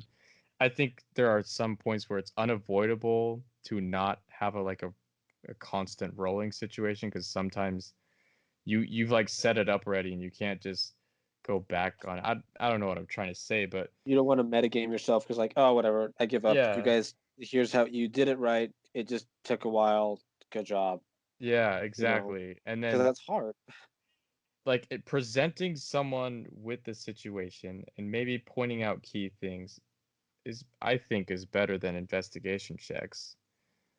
But it's again it's hard because if the players just can't figure it out, then they're like, what do we do? Like the pillar puzzle you guys did that I totally ripped from KOTOR, but you guys figured that out all on your own. But imagine if you weren't able to figure the pillar puzzle out and you were getting things wrong. Would I have to tell you if you rolled an intelligence? Would I have to tell you what move to do next? Or do I just sit there and let you guys stare at it for hours until you finally like figure out or maybe retrace? That's an interesting question, actually.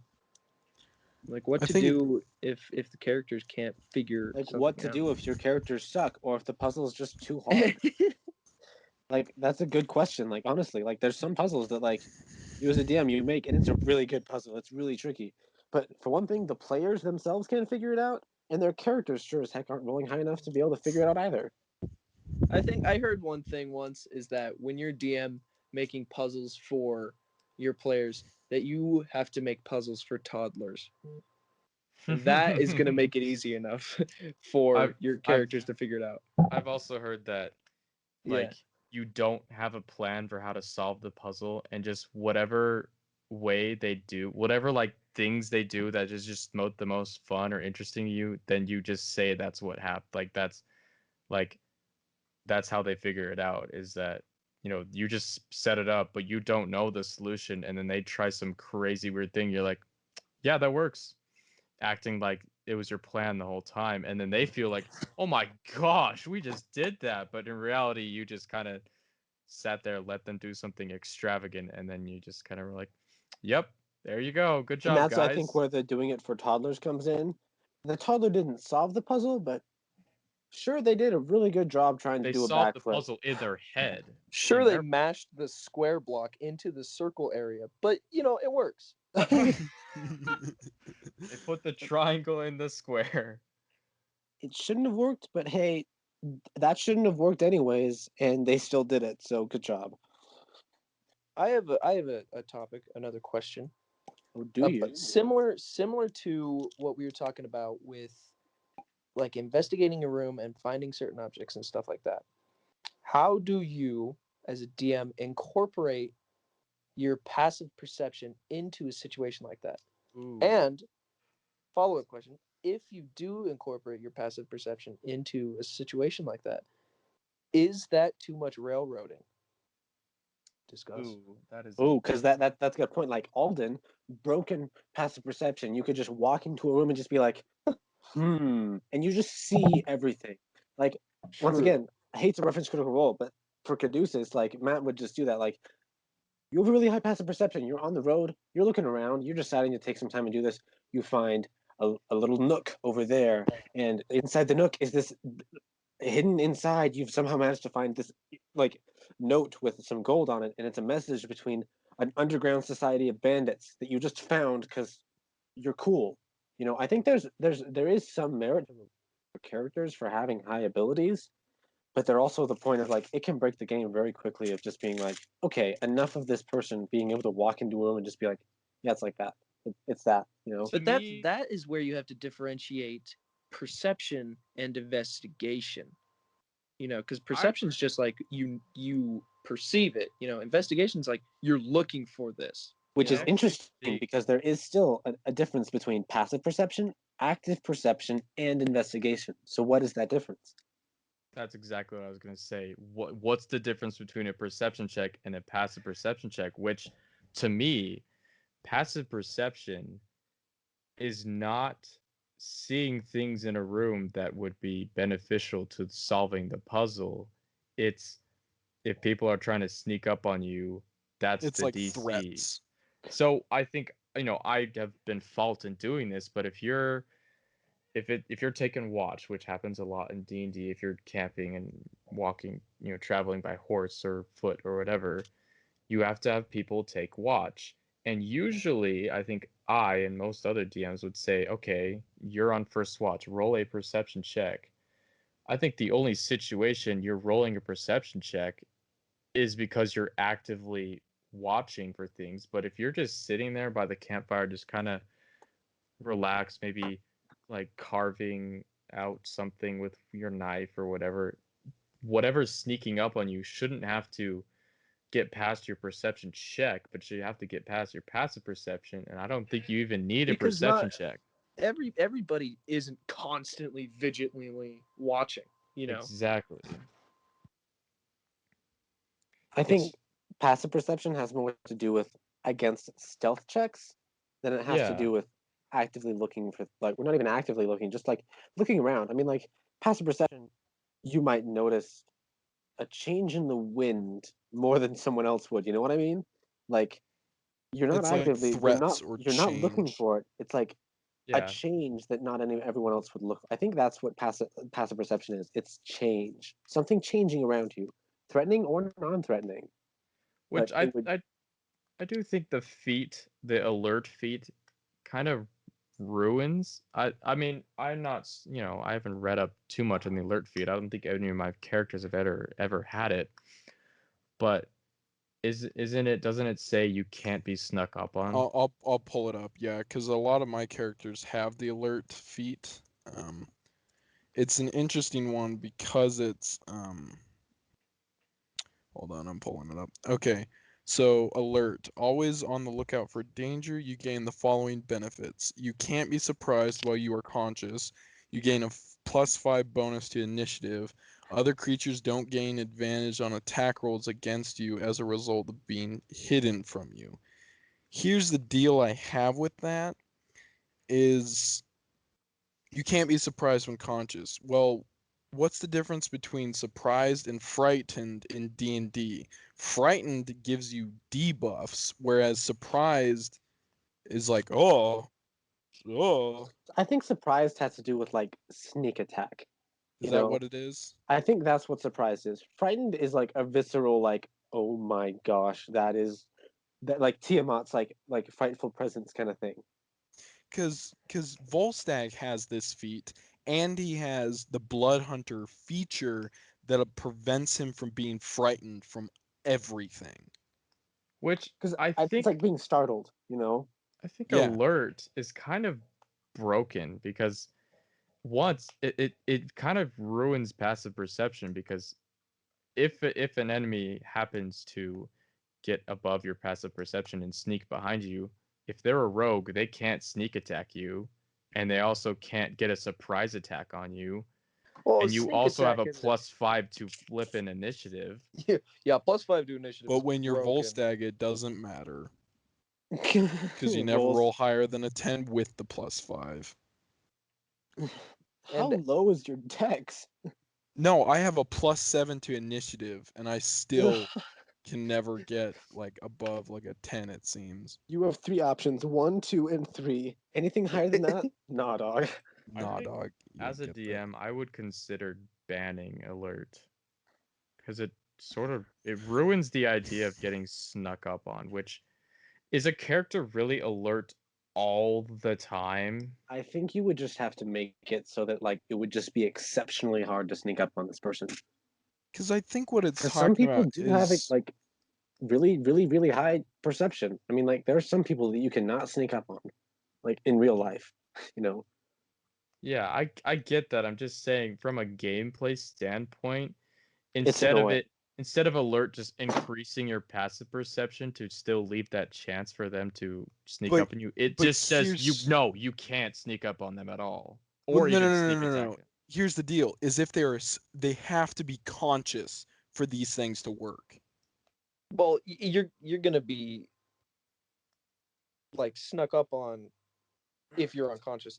Either way, Yeah, yeah. right? But I'm just saying, like, if this is the guy who's over, I think what the DM could do is set up a engagement where if they know that this person has this feat, if they really need an engagement to go on, they just set it up to someone else's watch who doesn't have this feat, and then boom, the alert feat is useless. But if you have a Exactly, like, small it's an party, But then that sucks for they the have player. to take multiple watches. The person never gets a watch, and they ask, I'll take first watch. Is the DM supposed to just say no? You can't. Like No, that's no, not no, no, allowed. no, no. You split it up as you just kind of throw it in randomly, where it's like one time this guy with the feet is able to catch this bandit that's trying to kill them, but then the next time, because they're not on the proper watch, well, the proper watch, quotes, air I- quotes, but they weren't on watch for that period of time, and the other person may not have rolled as good, so they get indirectly punished because that person can't physically be awake for 24 hours. I think that's where you have. I think that's where you have the player roll a perception check on the person watching, because that's at the point where the person rolling might realize, oh my gosh, this person will know immediately if I sneak up on them, you know, and so they have to figure out another spot to sneak in, or sneak around or something, you know, like it's a different obstacle. You know what I mean? I think we're confusing a lot of the alert feat with the observant feat, And the observant feat gives you like +5 to your passive perception, like straight to your passive perception. You could still be surprised, you know. So But that's how Alden is so broken. no, Alden's broken because you, Mr. Sir, add Okay, your perception modifier to your passive perception if you're proficient with your perception, which Alden was. So I had +5 to my weren't that passive broken perception, after and it. then +18 to that. Why +18? I don't know. We figured this out like 40 We times. did. This has still been argued about to this day, and now because Alden's back, we got to argue about it again. So basically the Plus, you're a observant monk, feat. and so now you could. Basically, the observant feat just reads, quick notice to details of your environment. You gain the following benefits. Increase your intelligence or wisdom modifier by 1 to a maximum of 20. If you can see a creature's mouth while it is speaking a language you can understand, you can interpret their words by reading their lips.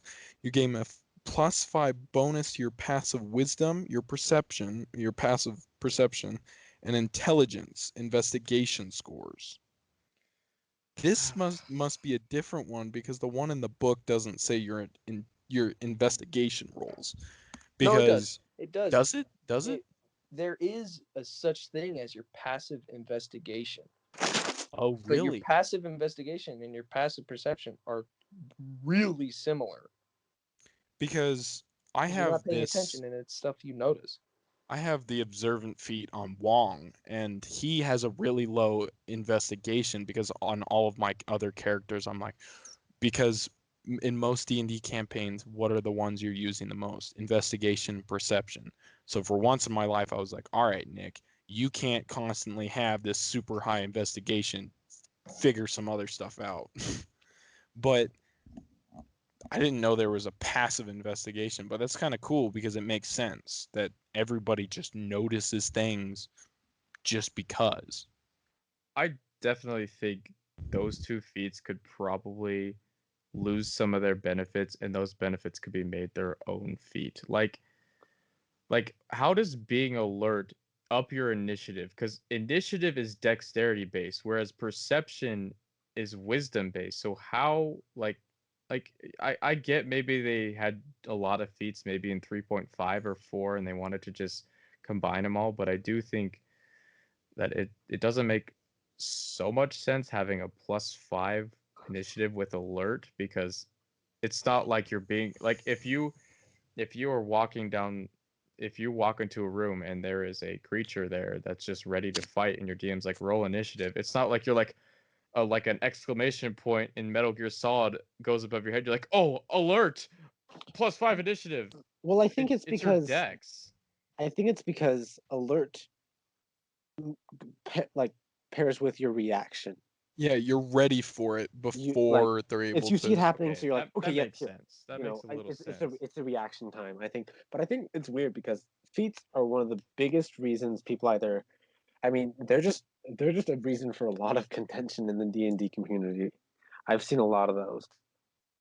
Because they make your hero, they make your character less humanized, I Yeah. think. But Let's I look at think I'm looking at Strife right now, and he has dual wielding and evasion, which dual wielding is interesting because at some points it kind of feels like a waste of a feat, because if your character just happened to grow up using two weapons and just trained to fight like that, you could just ask your DM, okay, I've been fighting with two weapons for a long time, can I just be proficient in it? And you're like, okay. That's how Cody is with mounted riding. He can ride a horse and shoot a gun.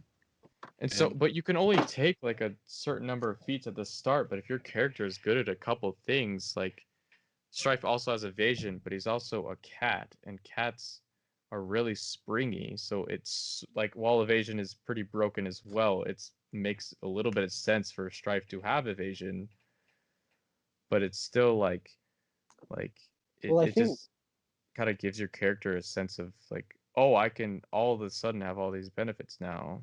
there's nothing. I don't think there's anything really wrong with it because that's kind of what I was realizing is a lot of my characters. I mean, how often time do you like forget to like look at the background and the stuff that your background would give you, or just talk to the DM, because the backgrounds are just suggestions of things that you might get under one of those backgrounds. You're allowed to talk to the DM and like figure out what stuff might I have, which is perfectly fine because that's the person and character that you are. So I don't think it's like a bad thing necessarily. Like you have all these abilities because for one, you're an adventurer. You know, you should be prepared to like, I'm gonna go out and fight stuff. You know, you have abilities. You know, I think there should be a limit to that, though. Like with the dual wielding feat, I feel pretty strongly about that feat. That like, correct me if I'm wrong, but I know, as far as I know, you can't like, if you dual wield, you can't like attack with both weapons on the same turn, right? Am I correct with that? Unless you have extra attack, I believe you're Exactly, right. and that's what I'm getting at is that if in the case that somebody mistakes that you can attack with both of your hands in one action, then you get the extra attack. Like if you're a fighter at like level whatever you get that, 5. then you can hit somebody 4 times when in reality you should be able to be hitting somebody 2 times. I'll read dual wielder. Yeah, read You that. you Read that aloud. you master fighting with 2 weapons, gaining the following benefits. You gain a +1 bonus to AC while you are wielding a separate melee weapon in each hand. Ooh. You can use, but that doesn't make sense for guns. Just being honest. Yeah. You can use 2 weapon fighting even when the one-handed melee weapons you are wielding with aren't light. So you can, if you, You can So that's wield saying 2 that you can great use both. axes, You slap can use things. 2 great axes, but that doesn't mean that you can attack with both of them on the same action. the third benefit is you can draw or stow 2 one-handed weapons when you would normally be able to draw or stow only one. So there's nothing about attacking again, which I think Exactly, and I so messed up a long time ago with the monk thing, maybe. that's how I feel. That's one of the. I feel the same way about that. What I do with alert is that a lot of people think that dual wielding means that you can attack with both your hands on the same action. No, no, no, no, no, no. Only extra attack means you can do that. And I think what's interesting is at higher levels of fighter and everything, you get even more attacks. And so obviously you would assume with having dual wield, at some point you might have like 10 attacks in one turn, plus a Yeah. bonus action, plus all the other things, your movement. You know, I mean, you just have to be able to read the rules. Don't be lazy, because especially Oh after you've yeah, been playing don't for a be while, lazy. you just start to assume things. You know, which I mean, just read the book. It answers most of the questions we have. If you're a Yeah. monk and you get the dual wielding feat and you assume that dual wielding means that you can attack twice in one turn, you are going to be broken because Fury of Blows and Ki makes you already attack like 80 times in a turn. So if you get to do that twice because you misread the rules, get out, homie. Okay, Which to be fair, an unarmed attack doesn't do that much damage. Oh, of course, obviously. it just takes But forever to figure out. yeah, Well, you realize just how complex this game is. Strife can shoot so much because he spends grip points to shoot again, but it also confuses me a lot when I'm rolling twice for one gun because it shoots 2 bullets. So I'm like, wait, I rolled twice. Oh wait, I have another gun. I have extra attack. Oh, and I could spend grip points to shoot Because again, but I also have to roll twice again because it's shooting 2 bullets. because the second one is always with advantage if you're talking about the gun I'm thinking about, right? Or is this a Yeah. different situation? Because Yeah. that one's complicated too. Because Justin the just thing about that realizes one his is, gun was way He's like, more of a oh car. man. I might uncomplicate that one. I'm not sure because like the I thing about actually that didn't gun. hear what you said. Can you say that again? Well, like I was the second attack on that gun is the second bullet following the first bullet. And I think what I might change that to is I think you only get advantage if the first one hits. that makes sense. Oh. See, That's kind of okay. that would be hard to do with pre-rolling though. Exactly. It'd be Because hard to. you don't know. Yeah, That's exactly. kind of where I wish that we knew what the armor class was. Like from the get-go, like everyone's like, all right, this is the DC. You tell me if I hit or not, but you can't really do that because you want that to be a mystery. Because the AC affects more things than just can I hit. The AC Yeah, affects things with certain spells all over the place that need to remain in mystery based on your decision to use the spell in the first place. And right. that's what makes combat so beautiful is not knowing whether you're gonna hit or not. Otherwise, it'd just be like, okay, I hit like 4 rounds ago. Now I need to throw the damage back on. You know? Right. And that's what I think is such an interesting thing about the spell Shatter, is it's such an interesting thing that Ryan, you've especially done, especially with the glass basilisk, is because I hit it and I saw that it was glass, and then I cast Shatter with the Bloodhound um, Order of the Profane Soul, and I hit it again with Shatter and hit, because that Blood Hunter order is kind of overpowered. But I just hit it and it shattered the armor, causing it to become less effective, and then I can do more damage in that area. Yeah. Well, um, it has been 2 hours. Um, so we started off talking about feats, and now we're kind of 2 talking about hours? feats again. Yeah. So let's just give our final thoughts on, feats and kind of wrap this up because Feats it's been are 2 hours. broken, and they can break a game.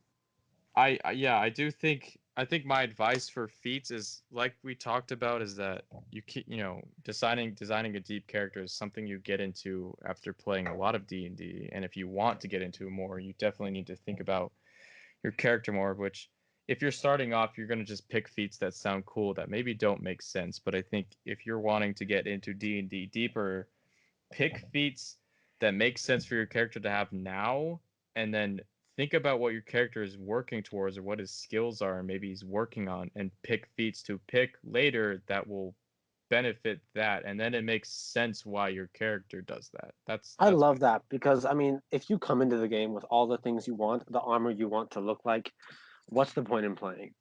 So have an idea of where your character wants to go instead of what your character wants to be like. I guess my advice then for the feats is talk to your DM, and I guess that's just in general. Talk to the DM, talk to the players, because if people are not having fun, that's an issue. Because the game should be about having fun, right? You know, and creating the story with your friends. So talk to the DM, talk to the players, find something that works. The feats, like everything in this book, are a suggestion. It's not just by the book. That's what they say in the book. Talk to your DM, make something up. It's literally a game of imagination. You know, so talk to your DM, figure might not be in the book, it might be. But hey, have fun and make something that makes it enjoyable for the rest of people to play with you so you're not just an overpowered piece of crap. Just make it interesting. We should also not forget about what we talked about with immersion, Oh yeah. certain yeah. tools. Do you have any more final thoughts, Nick? I think the most important thing is, if you spend the time creating and building your character, you will find that your character will create and build you. And build itself as well. Absolutely. Because being in those campaigns for 2 years, especially our main one with Ryan, um, that has really brought life to not only my character and from what he came from, because the introduction of him was great, as we all know. And then deleting to where he is now has been a huge change. But not only has it changed him, but it's changed me and the way I look at my own life. Yeah, exactly. Play D&D. I don't know what I'm gonna name this. Probably something about finding the balance and building your character and how to make, better characters or anything. But I don't know if anyone else is listening to this other than ourselves. So hello, future me and future OJ, Ryan, and Nick. I hope you are having a good day and not in debt or anything bad like that. We hope COVID has And ended. and now that COVID's gone, in that period of time, we Hopefully. can all be happy. So you guys have a good rest of your day. Yes. Spread the word about the podcast if you care enough about it. Or maybe don't. Maybe it sucks.